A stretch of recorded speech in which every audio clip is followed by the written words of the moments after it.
Hola a todos, ¿cómo están? Sean bienvenidos a esta tutoría en el cual vamos a hablar del cálculo integral en la unidad de la integral definida.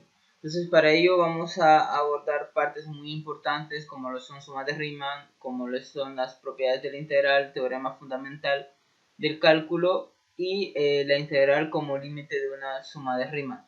Al finalizar también vamos a abordar parte de las propiedades que cumplen la noción sumatoria, ¿verdad? Entonces, para comenzar vamos a ver cómo calculamos la suma de Riemann. Entonces recordemos que la integral definida es una herramienta muy importante que nos ayuda a calcular áreas, volúmenes, longitudes, etc.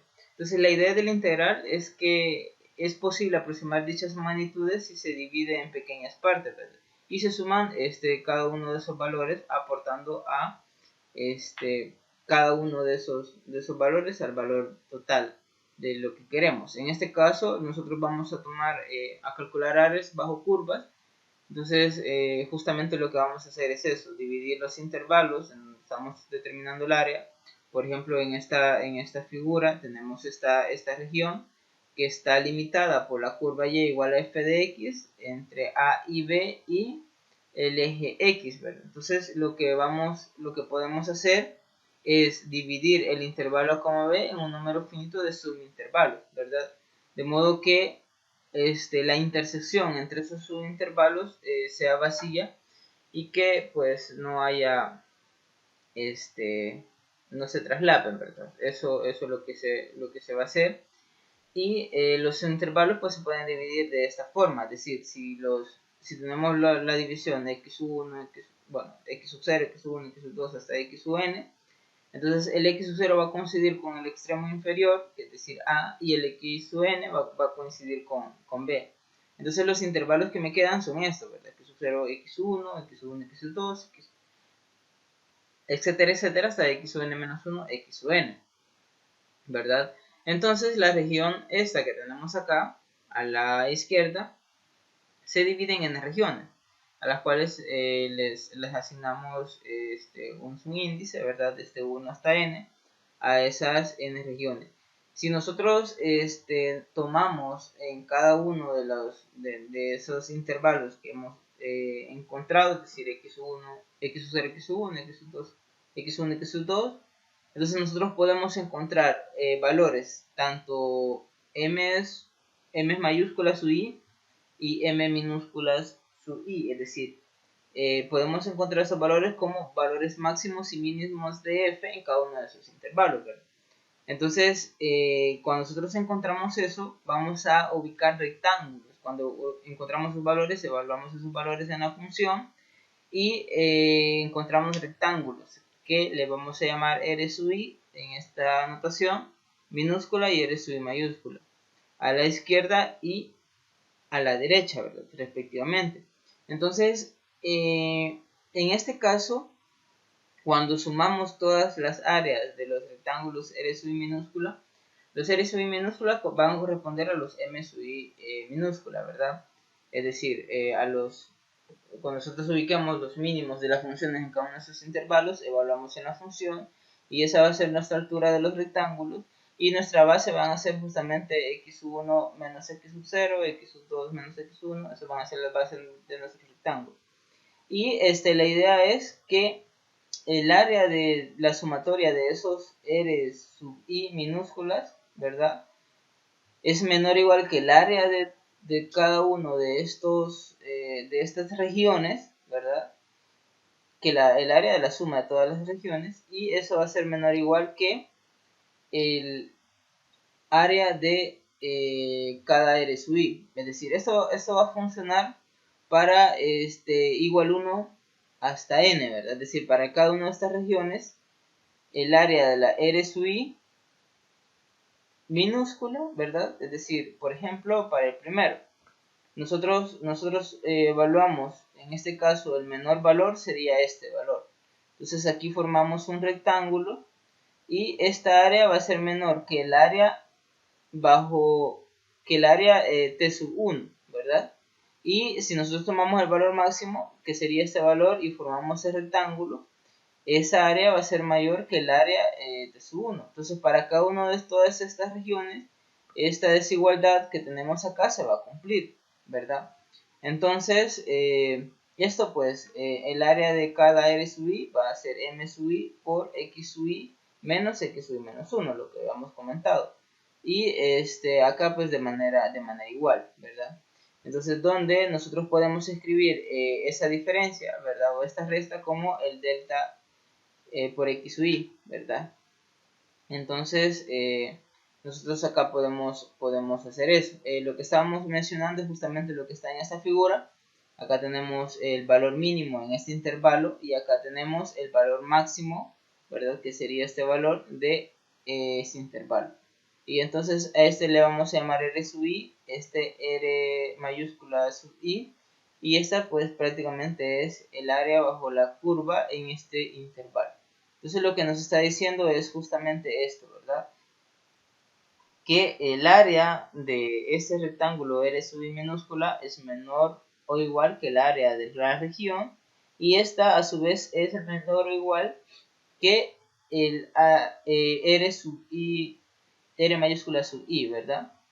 Entonces, esto sucede para todos los igual 1 hasta n. Y luego, si nosotros sumamos todas estas r sub i minúsculas, es decir, si en cada uno de los intervalos nosotros encontramos el mínimo, entonces, y nosotros lo sumamos, esa suma pues va a ser menor o igual que el área de toda la región, desde A hasta B, ¿verdad? Bajo la curva. Y además, si nosotros sumamos todas estas rectángulos, los R mayúsculas sub i, ¿verdad? Esa área lo que va a estar haciendo es una suma mayor a el área de la región, ¿verdad? Mayor al área de la región. Entonces, lo que vamos a hacer es, vamos a definir a esta suma de los R minúscula sub i, ¿verdad? A esta suma como suma inferior para la función f, y a esta otra suma le vamos a definir como suma superior para f, ¿verdad? Entonces acá tenemos ya todas las sumas inferiores, ¿verdad? Si nos fijamos en cada uno de los intervalos, lo que hemos construido es un rectángulo con altura f de x sub i, digamos, donde el x sub i es el mínimo, ¿verdad? Y acá puede suceder lo contrario, que tomamos el supremo, ¿verdad? Entonces, nosotros tenemos estas dos sumas, tanto como la suma inferior, suma superior, y acá tenemos algo muy importante. Nos dice que nosotros podíamos obtener, o podemos obtener estimaciones de área utilizando rectángulos de altura f de f sub i asterisco. ¿Qué significa esto? Donde este x sub i asterisco va a pertenecer, es un valor que pertenece a cada uno de estos intervalos, ¿verdad? De los x sub i menos 1 hasta x sub i. Entonces, en general nos dice que a cualquier suma de la forma, esta que tenemos acá, se le conoce como suma de rima, ¿verdad? En el caso que todos los x sub i sean los mínimos en cada uno de esos intervalos, entonces estamos hablando de la suma inferior. Y en el caso de que los x sub i sean los máximos en cada uno de sus intervalos, entonces estamos hablando de una suma superior, ¿verdad? Pero de manera general podemos tomar cualquier valor dentro de cada uno de esos intervalos, evaluarlo, y pues eso va a ser una suma de rima, ¿verdad? Entonces, si no nos están pidiendo que determinemos la suma inferior o la suma superior, nosotros tomamos el valor que más nos convenga que esté dentro de cada uno de esos intervalos, y entonces pues con eso vamos a poder encontrar una suma de rima, ¿verdad? Entonces, para f en el intervalo a, b, ¿verdad? Eso es importante. Justamente en ese intervalo tenemos que encontrar la suma de rima. Entonces, la ventaja de utilizar los valores máximos y mínimos de la función, es decir, estos valores, es que se tiene la certeza de que la suma de rima correspondiente será una estimación por debajo o por encima respectivamente del valor exacto que se pretende calcular, ¿verdad? Entonces, esa es la única ventaja que nosotros podemos tener al utilizar el mínimo o el máximo en cada uno de los intervalos. Eso es lo único que vamos a poder conocer. Pero de manera general, nosotros podemos tomar cualquier x sub i entre los intervalos, ¿verdad? Entonces, esto es muy importante tener en cuenta. Esto es muy importante tener en cuenta. Y pues acá lo tenemos, ¿verdad? Es decir, la suma de los mínimos, si nosotros tomamos cualquier intervalo, cualquier valor en cada uno de los intervalos, esa suma va a ser siempre mayor que la suma inferior y va a ser siempre menor que la suma superior, ¿verdad? Eso sí va a estar dado, ¿verdad? Entonces eso es de tenerlo presente. Y pues con respecto esta suma con respecto a la suma real, no sabemos si es menor o es mayor, ¿verdad? En el caso de que tomamos los mínimos y tenemos los máximos, sí sabemos, ¿verdad? Que esta va a ser menor que la suma real, digo menor que el área, ¿verdad? Y este va a ser mayor que el área bajo la curva. Pero en este caso, por lo único que sabemos es esta desigualdad para justamente cualquier valor x que nosotros tomemos en cada uno de los intervalos, ¿verdad? Entonces, luego, pues, cuando ya tenemos clara esa parte, nosotros tenemos una definición. Entramos ya a la definición de una integral definida y nos dice que en el intervalo, b, por partición P de A, B, se entenderá un conjunto finito de puntos, ¿verdad? De x sub 0 hasta x sub n, donde el A coincide con el x sub 0 y el x sub n va a coincidir con B, ¿verdad? Luego, pues todos los demás términos van a estar x sub 1, x sub 2, x sub 3, hasta x sub n menos 1 de una manera ordenada, ¿verdad? Entonces, por ejemplo, podemos tomar esta partición o esta partición del intervalo 0, 1. Entonces, eso nos da como una definición de que nosotros podemos tomar una partición del intervalo. Y acá tenemos otra definición que nos dice que si una función f está definida en el intervalo, b, entonces se dice que es acotada en el intervalo a, b si ese es un número positivo m tal que la función es menor que sm y es mayor que menos m, ¿verdad? Entonces vamos a decir en este caso que la función es acotada, ¿verdad? Entonces eso que la función sea acotada, pues es una definición muy importante que la vamos a ocupar más adelante.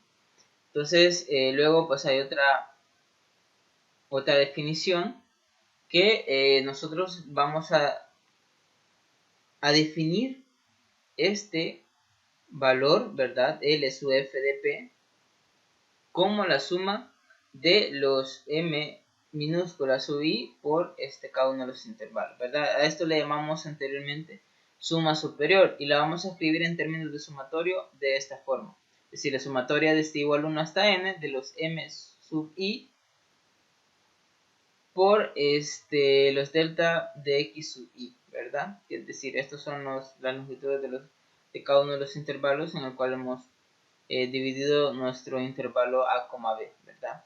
Eso lo vamos a llamar suma inferior, ¿verdad? Ya lo habíamos hablado anteriormente de f y a este número, ¿verdad? U sub f de p, que lo vamos a representar de esta forma como la sumatoria, de manera contractada sería la sumatoria es igual a 1 hasta n de los m mayúscula sub i por el delta de x sub i. Entonces igual esto ya lo hemos visto anteriormente, de que le vamos a llamar suma superior de f. Entonces en este caso acá ponemos la partición porque eso es muy importante. Dependiendo de la partición que nosotros estemos tomando, así va a ser el valor que nosotros encontremos. Es decir, anteriormente vimos del intervalo 0,1 dos particiones, ¿verdad? Entonces, si nosotros encontramos sumas inferiores para cada una de esas particiones, la suma va a ser diferente, ¿verdad?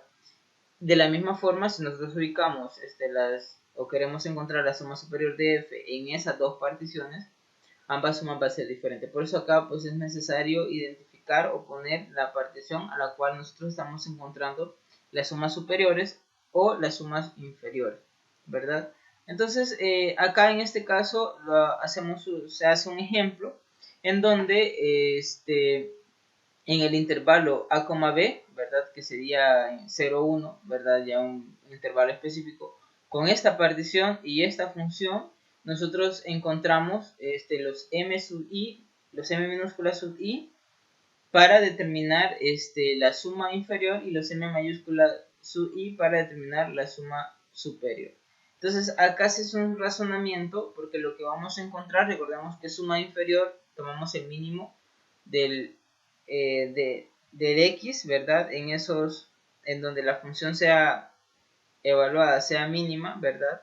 En cada uno de los intervalos y tomamos el máximo, ¿verdad? En donde la función toma el máximo valor en cada uno de sus intervalos para determinar la suma superior y las sumas inferiores. Entonces, en este caso, lo que se hace es identificar cuál es el comportamiento de la función y a partir de ahí nosotros ubicamos, tomamos los m minúsculas sub i o los m mayúsculas sub i, ¿verdad? En este ejemplo en particular, la función es creciente, ¿verdad? Estamos hablando de x al cuadrado en el intervalo de 0 a 1. La función es creciente, sabemos que es una parábola que se abre hacia arriba, ¿verdad? Y luego pues encontramos cada uno de las sumatorias que nos están pidiendo. Entonces en este caso, acá tenemos que 9/64 es la suma inferior y 37/64 es la suma inferior. Acá podemos darnos cuenta de que este valor es justamente menor que este que está acá, ¿verdad? Entonces ese es un ejemplo para determinar las sumas superiores y sumas inferiores de un intervalo en específico con una función en específica y una partición en específico. Entonces, luego tenemos la siguiente definición que nos dice que si existe un único número i que satisface la desigualdad, que ese i es mayor que la suma inferior y es menor que la suma superior de la función, entonces para todas las particiones, ¿verdad? Recordemos que esto para todas las particiones sin importar la partición que nosotros tomemos, esto se satisface, entonces vamos a decir que la función es acotada. ¿Qué significa que sea acotada?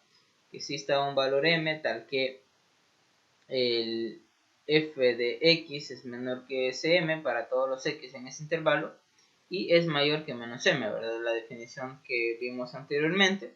Y a ese número i le vamos a llamar integral definida de f sobre el intervalo a, b, ¿verdad? Y lo vamos a denotar por medio de la integral de a hacia b de f de x de x. Entonces, en particular, si la función es continua, entonces en ese intervalo entonces es integrable. Si la función es continua, entonces es integrable.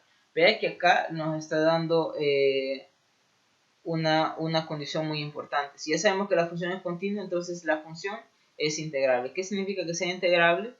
Que existe este valor, ¿verdad? Que existe este valor i de tal forma que sin importar la partición, la suma inferior es menor que ese valor i y la suma superior es mayor que ese valor i. Si la función es continua, ¿verdad? Si la función no es continua, pues ahí no cabe esta aclaración que se está haciendo acá. Entonces, es decir, el número i existe y es único, ¿verdad? Esto pues se va a demostrar más adelante en el texto. Entonces también de que este valor sea único es importante darse cuenta de que es así. Ahora, si estamos hablando que la función es integrable en el intervalo a, b, ¿verdad? Entonces tenemos que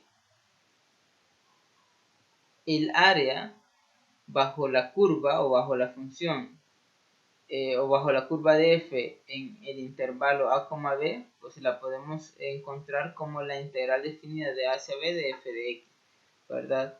Esa es el área limitada entre la gráfica de f, el eje x y las rectas verticales x igual a a y x igual a b, ¿verdad? Entonces luego pues ya no le vamos a llamar integral definida, ¿verdad? Sino que simplemente le vamos a llamar integral de acá en adelante. Y pues existen varias propiedades de la integral, ¿verdad? Entonces esas propiedades de la integral pues las vamos a analizar un poquito más adelante. Entonces lo que tenemos acá, que la integral pues la podemos representar pues utilizando las letras que nosotros queramos, ¿verdad? Por ejemplo, f de x, f de t de t, f de y, f de u. Pues acá pues no importa la letra que nosotros tomemos, el integral pues va a ser la misma, siempre y cuando estemos evaluando esa misma función en los mismos intervalos. Entonces, si la función es constante, ¿verdad? Es decir, si f de x es igual a c, en el intervalo, b, la integral se calcula de esta manera, de una forma fácil, ¿verdad? Recordemos que si la función es constante, vamos a tener un rectángulo, ¿verdad? Un rectángulo en donde pues justamente se va a hacer el área bajo la curva, ¿verdad? Entonces, y vamos a tener que los m sub i para cualquier partición que nosotros tomemos, los m sub i minúscula con los m mayúscula sub i va a ser igual justamente a esa constante, ¿verdad? Y vamos a tener que la suma superior va a coincidir con la suma inferior, y luego pues vamos a tener que van a ser igual a c multiplicado por b menos a. Entonces, justamente como esas dos sumas van a coincidir, pues ahí no le va a quedar más que ser justamente eso. Y pues ahí se garantiza que existe y es único ese valor i para cualquier partición que nosotros tomemos en el intervalo en donde estemos evaluando la función constante, ¿verdad? Entonces, por eso se llega a la conclusión de que esa integral desde a hacia b de f de x es igual a c multiplicado por b menos a. Entonces ya tenemos la primera integral, ¿verdad? Cuando tenemos una función constante, en ese intervalo lo podemos escribir de esta forma, ¿verdad? Bueno, lo que sigue pues también, si nosotros tenemos la integral desde a hacia b de la función f de x igual a x, nosotros acá lo que nos piden que demostremos de que esa integral es igual a un medio de b al cuadrado menos al cuadrado, ¿verdad? Pero, ¿cómo vamos a demostrar eso? Bueno, vamos a tomar una partición del intervalo a, b, y luego vamos a ver cómo es la función en ese intervalo, y al analizar la función en ese intervalo nos damos cuenta que es creciente, y en cada uno de los intervalos, ¿verdad?, que nosotros vamos a tomar el mínimo como los x sub i menos 1, ¿verdad?, como la función es creciente, y el máximo va a ser igual a, los x sub i, ¿verdad? Entonces así vamos a tomar los mínimos y los máximos, buscamos las sumas, ¿verdad? Aquí van a ser igual las sumas tanto inferiores como superiores. Analizamos esta condición, ¿verdad? Que esto va a ser siempre cierto, es decir, en cada uno de los intervalos nosotros sabemos que el valor medio de ese intervalo pues va a ser justamente mayor que el extremo inferior y menor que el extremo superior. Entonces, si nosotros a esta desigualdad lo multiplicamos por x sub i menos 1, ¿verdad? A ambos, a toda la desigualdad, lo que vamos a obtener al lado izquierdo, y bueno, luego le aplicamos el símbolo de sumatorio, lo que vamos a tener al lado izquierdo es la suma inferior y al lado derecho la suma superior, ¿verdad? Y lo que nos queda acá es esto, ¿verdad? Que nosotros podemos escribir a esto como x sub i al cuadrado menos x sub i menos 1 al cuadrado, ¿verdad? Entonces es todo eso multiplicado por un medio.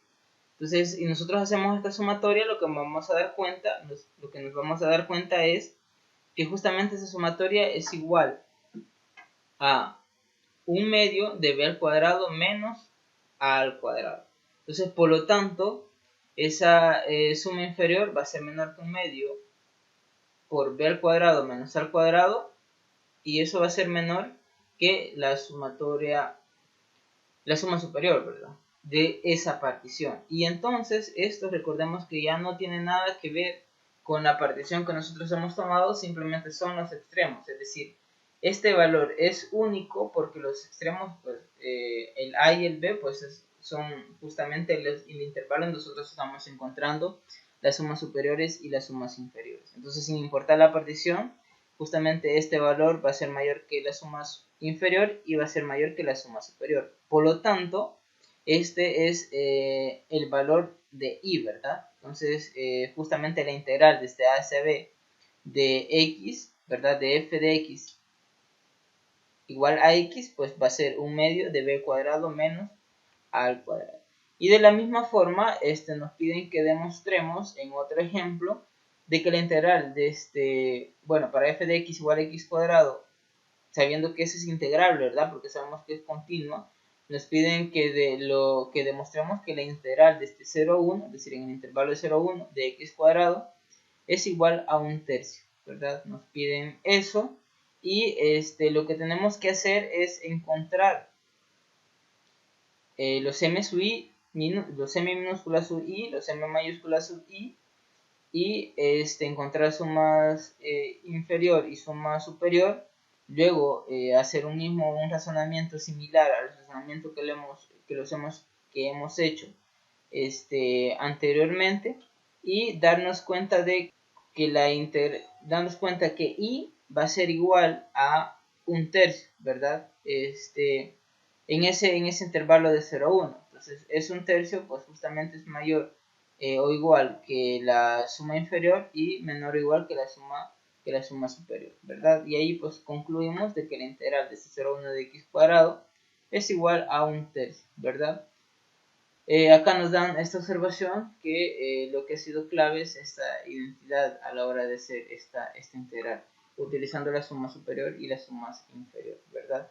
Entonces, eso es parte de la suma de Riemann, la parte de la integral definida. Entonces, lo que continúa son las propiedades de la integral definida. Bueno, entre las propiedades tenemos de que sería la aditividad respecto del intervalo. Entonces, si nosotros tenemos un intervalo, b, y un valor c que esté justamente en ese intervalo, entonces, y tenemos que f es integrable en ese intervalo, b, bueno, que f es integrable en ese intervalo, b, si f es integrable en los subintervalos que se forman, ¿verdad? Es decir, el intervalo de a, c y el intervalo de c, b. Entonces, y si f es integrable sobre a, b, entonces nosotros podemos escribir la integral de c hacia b de f de x como la suma de la integral de a hasta c de f de x más la integral de c hasta b de f de x. Entonces, esto se llama la aditividad respecto al intervalo, ¿verdad? Y luego tenemos otra propiedad que nos dice que si tenemos que f y g son integrables sobre a, b, entonces la suma de esas dos funciones también es integrable y se escribe de la siguiente manera. La integral de a hacia b de f de x más g de x es igual a la integral de a hacia b de f de x más la integral de a hacia b de g de x, ¿verdad? Y luego tenemos otra propiedad que es de linealidad. Dice que si f es integrable en el intervalo a, b y k es un número real, entonces k por f también es integrable sobre ese intervalo. Entonces nos está diciendo que la integral de a hacia b de k por f de x es igual a k por la integral de a hacia b de f de x. Es decir, las constantes o los valores que no tienen que ver con la variable que multiplican a la función, los podemos sacar de la integral y simplemente sacarle la integral a la función, ¿verdad? Entonces esto es muy importante porque así nosotros podemos simplificar lo más que se pueda una función y podemos sacar las constantes de la integral para luego encontrar la integral de lo que nos queda, ¿verdad? Entonces, luego tenemos otra propiedad, que es la propiedad de acotación, que nos dice que si f es integrable en el intervalo b y f está entre m minúscula y m mayúscula para todo x en a, b, entonces esa integral la integral de f está entre m por b menos a y m mayúscula por b menos a. Es decir, es como que vamos a hacer, digamos, tomar el mínimo de la función en el intervalo A, B, ¿verdad? Y construir ese rectángulo, ¿verdad? Y el área de ese rectángulo va a ser menor que el área bajo la curva de f, y esa al mismo tiempo va a ser menor que al tomar el máximo de la función, el máximo valor de la función en ese intervalo y construir ese rectángulo. Lo podemos ver de esa forma, ¿verdad? Aunque acá pues no estamos diciendo de que realmente el m minúscula sea el mínimo y el m mayúscula sea el máximo, pero lo podemos analizar esta propiedad de acotación de esa manera.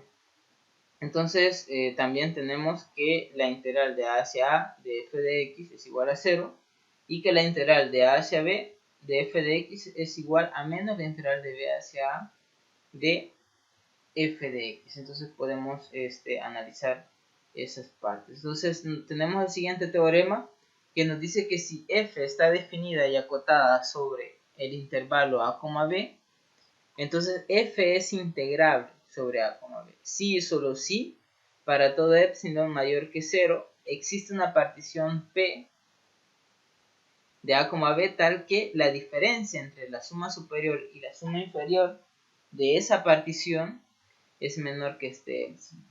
Entonces, si eso sucede, entonces la función es integrable. Y si la función es integrable, entonces podemos encontrar una partición para cualquier epsilon mayor que 0 que nosotros se nos ocurra o que a nosotros nos lo den.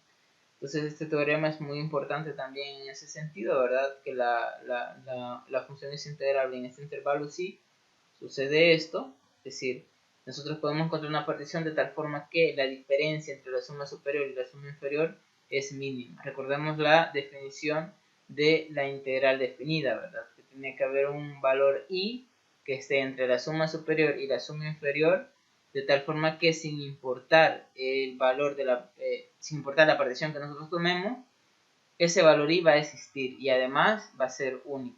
Y a ese valor i le vamos a decir que le dijimos que era la integral, o dijimos que era la integral de a hacia b de f de x, ¿verdad? Entonces esa es una definición que vimos anteriormente y este teorema pues nos sirve para pensar en eso también.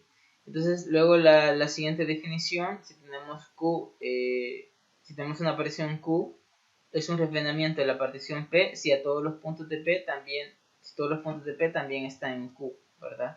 Es decir, una partición, un refinamiento de una partición es que a una partición nosotros le agregamos más puntos y obtenemos otra partición. Entonces a la otra partición que nosotros estamos tomando le vamos a llamar refinamiento de P, ¿verdad? Es decir, todos los puntos de P van a estar en esa otra partición. Entonces eso es muy importante. Acá esta definición nos está dando a qué le vamos a llamar un refinamiento de una partición. Y el siguiente lema es muy importante también porque nos dice que si Q es un refinamiento de la partición P, entonces la suma inferior de P de la partición P va a ser menor o igual que la suma inferior de la partición Q, ¿verdad?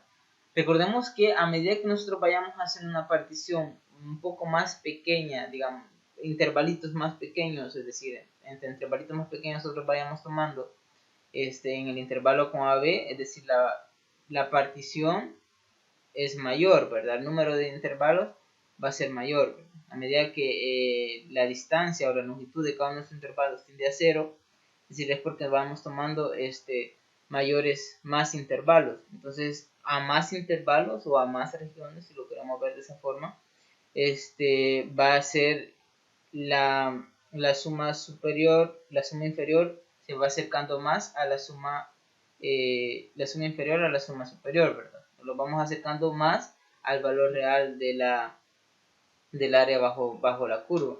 Entonces, en ese sentido, cuando nosotros tenemos un refinamiento de una partición, justamente la suma inferior de ese refinamiento va a ser mayor que la suma inferior de la partición. Y lo mismo sucede, o caso similar sucede cuando tenemos la suma superior.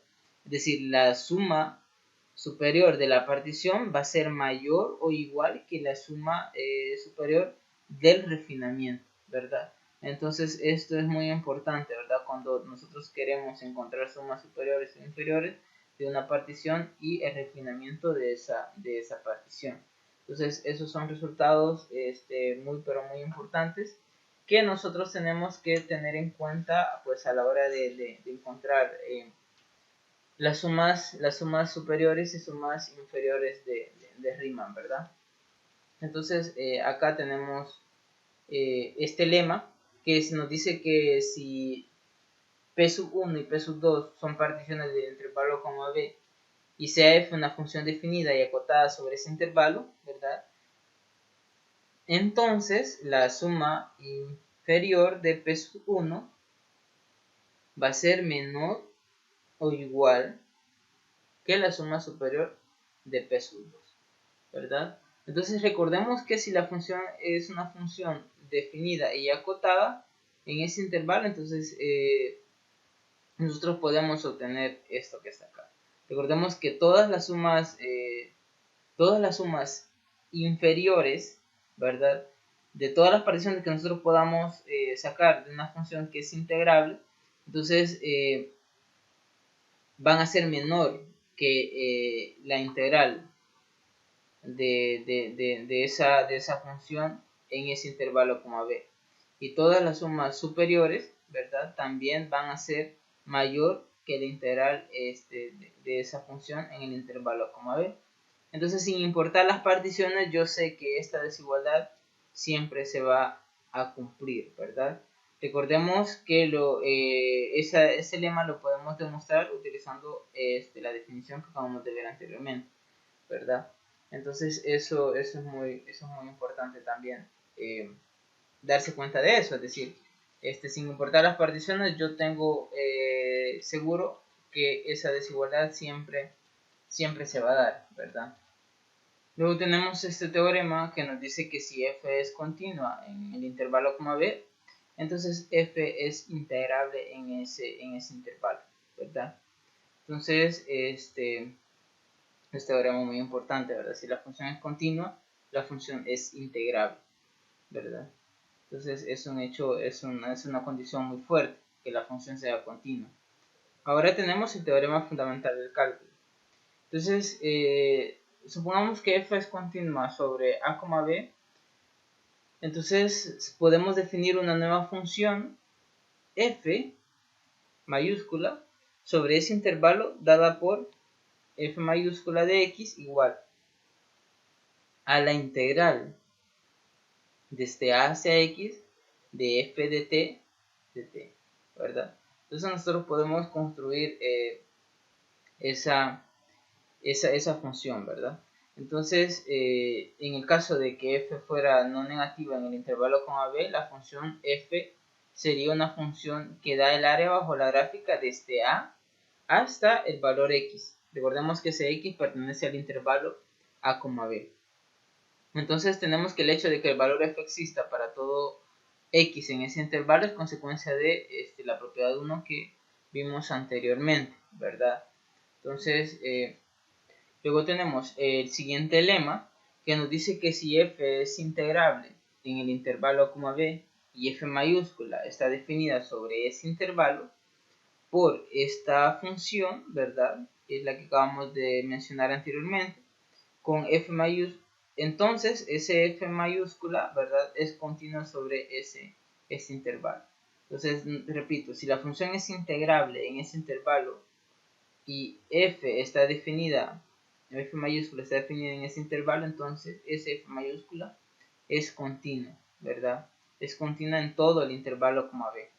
Entonces eso es muy importante y eso nos lleva a el enunciado del primer teorema fundamental del cálculo, que nos dice que si f es una función que va del intervalo b a los reales, es una función integrable para un x que está entre a y b, es decir, este x puede ser a y también puede ser b. Se define esta función, ¿verdad? F mayúscula de x como la integral de a hacia x de f de t de t. En estas condiciones, esta función es continua en este intervalo. Y además, si esta función f es continua en el intervalo b, entonces f es diferenciable, f mayúscula es diferenciable. Y lo interesante de este teorema es que la derivada de esa función del f mayúscula de x viene a coincidir con f de x. Eso es lo interesante del primer teorema fundamental del cálculo. Que si tenemos una función que es integrable en el intervalo a, b, entonces esta función que definimos f mayúscula como la integral de c hacia x de f de t, es continua, ¿verdad? Es continua. Y además, si esta función que nosotros decimos que es integrable es continua, ¿verdad? En ese intervalo, entonces la derivada de esta función viene a coincidir con f de t, ¿verdad? O f de x. Viene a coincidir con f de x. La derivada de f mayúscula de x viene a coincidir con f de x, lo que nos dice acá, ¿verdad? Entonces, ese es un teorema muy importante y a partir de ahí tenemos un corolario, ¿verdad? Que este corolario nos da el preámbulo para hablar del segundo teorema fundamental del cálculo. Y el segundo teorema fundamental del cálculo nos dice lo siguiente. El segundo teorema fundamental del cálculo nos dice que si f es integrable sobre a, b y sea g cualquier antiderivada de f, es decir, g' es igual a f, entonces la integral de a hacia b de f de x lo podemos escribir como g evaluado en b menos g evaluado en a. Entonces recordemos eso, de que si nosotros tenemos la integral de una función, o queremos encontrar la integral de una función en ese intervalo, pero conocemos la antiderivada de esa función, entonces esa integral va a ser evaluar esa antiderivada en los extremos o mejor dicho, en los extremos del intervalo que nosotros, en donde queremos encontrar la integral, ¿verdad? Eso nos da el segundo teorema fundamental del cálculo. Entonces, ese segundo teorema pues también se le conoce como la regla de Barrow, ¿verdad?